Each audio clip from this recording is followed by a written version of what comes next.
Good morning everyone. In this video, we are demonstrating the practical experiment of separating photosynthetic pigments. We all know by using paper chromatography.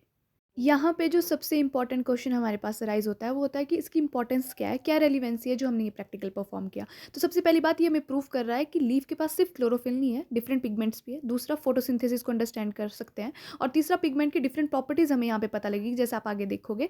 और सबसे importantly जो paper chromatography उसने prove किया था कि जो green colour है leaf का वो एक पिगमेंट की वजह से नहीं है, कॉम्बिनेशन ऑफ पिगमेंट्स की वजह से है। Now for this experiment, the material required are green leaves, mortar and pestle, capillary tube, Whatman's number 1 filter paper, और आप क्रोमेटोग्राफी पेपर भी यूज़ कर सकते हो। एसीटोन चाहिए and petroleum. Now let's start the experiment. First of all, it's collection of sample. You have to take a fresh leaf, green leaf, and then you have to wash it. हमने यहाँ पे पालक की leaf use की है। Then आपने उसके छोटे छोटे पीसेस कर देने हैं और उसको मोटार में डाल देना है। देन आपने उसमें उसको ग्राइंड करना है मोटार में, और उसमें कुछ स्मॉल क्वांटिटी का एसीटोन डालना है।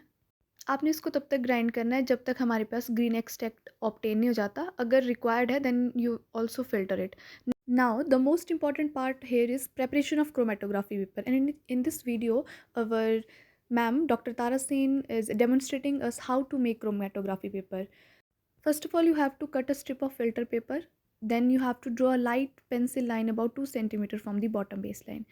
So while our teacher is demonstrating us how to make chromatography paper, I will explain you what is chromatography and on what principle it works. So chromatography एक separation technique है जिसको हम use करते हैं separate करने के लिए different components जो बेस्ड होते हैं हमारे पास उनके डिफरेंट रेट्स ऑफ मूवमेंट, दो फेजेस के।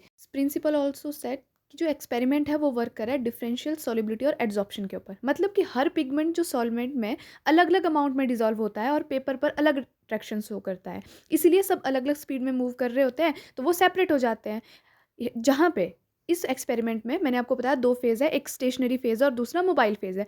यहाँ पे हमारे पास जो पेपर है वो स्टेशनरी फेज़ का काम कर रहा है, और जो सॉल्वेंट हमने लिया है पेट्रोलियम वो यहाँ पे मोबाइल फेज़ का काम कर रहा है। जैसा कि मैंने आपको बताया कि आपको 2 centimetre from the base line एक लाइन हमने ड्रॉ करनी है। Now with the help of capillary tube, आपने कैपिलरी ट्यूब की हेल्प से जो स्मॉल कंसनट्रेटेड जो आपने लीफ एक्सट्रैक्ट बनाया है उसको हमारे पास पेपर के ऊपर रखना है। जो क्रोमेटोग्राफी पेपर है आपने उसको सूखने देना है, रिपीट करना है 2-3 बार। उसके बाद आपने जो पेपर है उसको सॉल्वेंट में रख देना है। जो सॉल्वेंट इसमें हमने यूज़ किया है वो पेट्रोलियम है, और आपने जब क्रोमेटोग्राफी पेपर को सॉल्वेंट पे रखना है आपने, यू कैन सी जो यहाँ पे सॉल्वेंट है वो राइज कर रहा है अपवर्ड डायरेक्शन में। It's due to capillary action. और जो हमारे पास है आप देख सकते हैं इसमें हमारे पास पिगमेंट्स भी सेपरेट हो रहे हैं। And we all know that कि different pigments have different colour characterization. So in next picture you can see the experiment observation. There you can see in the top line chlorophyll A, then carotene on the other side, then xanthophyll, and then chlorophyll B. Each of the pigment have their own specific color characterization.